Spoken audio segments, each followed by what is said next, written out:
Imagine this. You get a raise at work. Not one of those fake corporate great job champ raises, a real one. Bigger paycheck, better title, the whole thing. And for about 48 hours, life feels different. You tell yourself, finally, now I'll breathe a little. Now I'll get ahead. Now money will stop feeling so slippery. But a few months later, you check your bank account and somehow it looks exactly the same, maybe even worse.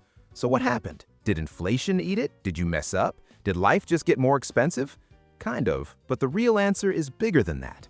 You're not just spending money, you're living inside a system that quietly expands to absorb every single financial improvement you make. That system is what I call the middle-class trap, and it is brutal because it does not feel like a trap. It feels like progress. This isn't just about the income you earn, it's about what happens to your income after you earn it, and that is where a lot of middle-class wealth quietly goes to die. The trap usually starts with something that sounds harmless: lifestyle creep. This is when your income goes up and your spending politely salutes and goes right behind it. You get a raise, so the apartment gets nicer. You get a bonus, so the car gets upgraded. You start earning more, so now you buy the premium version of everything. Premium groceries, premium coffee, a premium mattress, premium soap apparently made by monks in a forest. And none of it feels reckless. That is what makes it so dangerous. Individually, these decisions sound reasonable, even deserved. You worked hard. You should enjoy your money. And that part is true. But here's the problem. If every raise improves your lifestyle but never improves your margin, you are not getting wealthier, you're just becoming more expensive to maintain. That's the trap. Your paycheck got a raise, but your expenses threw a party, and the one number that actually creates freedom, the gap between what you earn and what you spend, stays small or disappears completely. That gap is everything. That gap is your emergency fund, it's your investing money, it's your I can leave a bad job money, it's your my car just broke and I'm not spiraling money. No gap, no flexibility, and most people lose that gap right when they start making more. Now here's where it gets even more interesting. Your brain doesn't experience these spending upgrades as a financial problem. It experiences them as proof that you're winning. A nicer car feels like progress. A better apartment feels like progress. A more expensive vacation feels like progress. And emotionally, it's rewarding. That's why this trap is so effective. It hijacks your reward system. You feel like you're moving forward, while financially, you might just be jogging in place in nicer shoes. And of course, the world around you helps. You are constantly being told that success should be visible, not just felt, visible. Success should look like the SUV, the renovated kitchen, the better neighborhood, the vacation content, the casually expensive lifestyle that is now treated like normal adulthood. This leads to the second layer of the trap, performing financial success instead of building it. A lot of people are not rich, they are just well-decorated debt. That watch, monthly payment. That vacation, credit card. That car, a 7-year loan. That kitchen remodel, home equity debt wearing granite countertops. And the crazy part is, everybody sees everybody else's highlights and assumes they're the only ones struggling. So people copy lifestyles they cannot afford to impress people who are too busy financing their own lives to notice. That is not wealth. That is a group project in denial. But lifestyle creep and social pressure are just the outer layer. The deeper layer is that the system comes with financial products specifically designed to keep you comfortable enough not to panic and trapped enough not to escape. Take credit cards, not the cards themselves, those can be useful. I'm talking about the minimum payment illusion. Let's say you owe $3,000. The statement says your minimum payment is $60, and your brain goes, oh good, I can handle 60. That's the trick, because your brain hears manageable, the math hears years. You feel like you're making progress because you paid something, but in reality, a big chunk of that payment is just interest, and the balance barely moves. So the debt stays alive, the bank keeps earning, and your future income keeps getting harvested one tiny payment at a time. It's not financial relief, it's a subscription to being stuck. The car market does something similar. A lot of people don't buy cars based on total cost, they buy them based on monthly payment, which sounds harmless until the dealership says something magical like, "Good news, we can get your payment lower." That sentence has financially body-slammed more people than inflation. Because yes, the monthly payment might go down, but then the loan gets stretched out. Old debt gets rolled into new debt, you pay more interest, and you stay in the cycle. So now you're on what I call the car payment treadmill, Always paying, rarely owning, constantly upgrading, somehow still broke. Meanwhile, the boring person who bought a reliable car and kept it for 10 years is quietly winning by being too unglamorous to impress anyone, which in finance is often a superpower.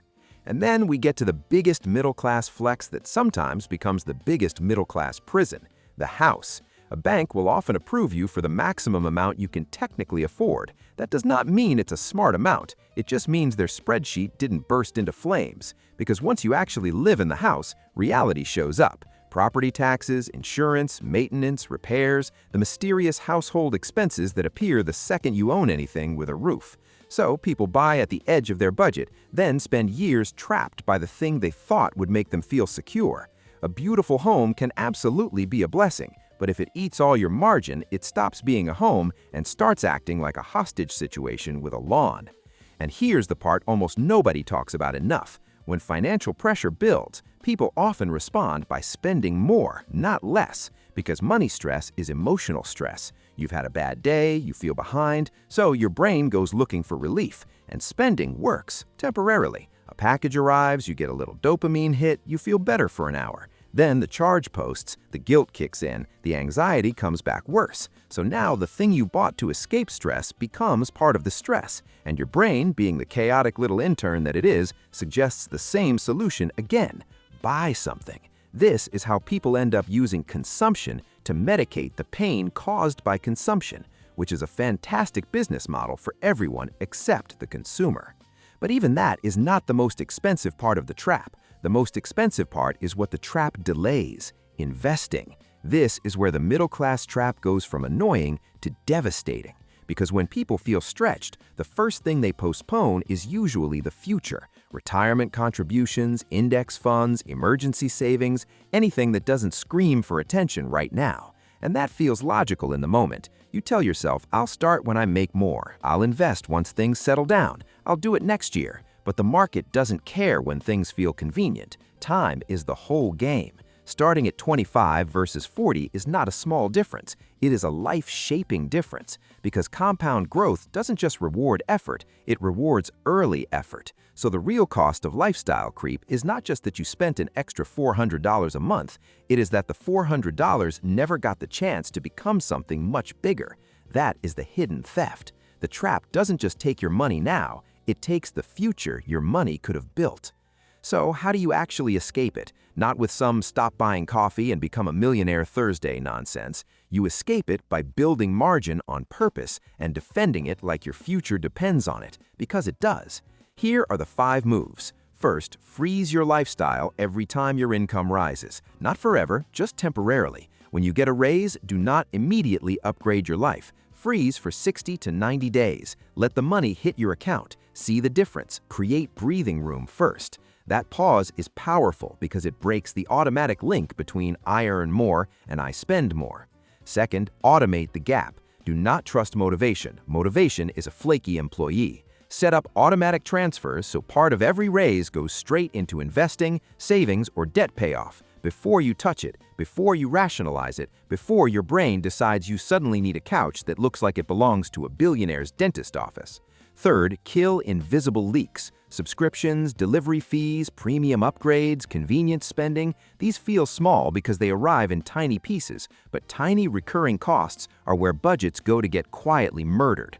Audit everything. If you forgot you were paying for it, that's already a bad sign. Fourth, stop buying for the audience in your head. Most people are not thinking about your car, your phone, or your kitchen nearly as much as you think. And the people who are obsessing over those things are usually not giving you financial advice worth taking. Wealth is often quiet. Debt is often loud. Learn the difference. Fifth, build your buffer before life forces you to. An emergency fund is not just a financial tool, it's a psychological stability. When something goes wrong, and something always goes wrong eventually, cash turns a crisis into an inconvenience. No cash turns an inconvenience into a debt spiral. That buffer is how you stop one bad week from becoming 2 bad years. And finally, this matters. Escaping the middle-class trap does not mean never enjoying your life. It doesn't mean becoming allergic to restaurants or rinsing Ziploc bags and calling it freedom. It means being intentional. Spend on what genuinely improves your life. Cut what is performative. Automate what builds wealth. Protect the gap. Because the goal is not to look rich, the goal is to become financially hard to break. That is a very different thing. The middle-class trap is not about laziness or stupidity or not making enough money. It is about the invisible architecture of modern life: lifestyle inflation, status pressure, easy debt, emotional spending, and delayed investing, all working together to keep your income busy while your wealth stays small. Once you see that clearly, you start making different decisions, and piece by piece, those decisions build something the trap was never designed to give you: margin, ownership, and real financial freedom.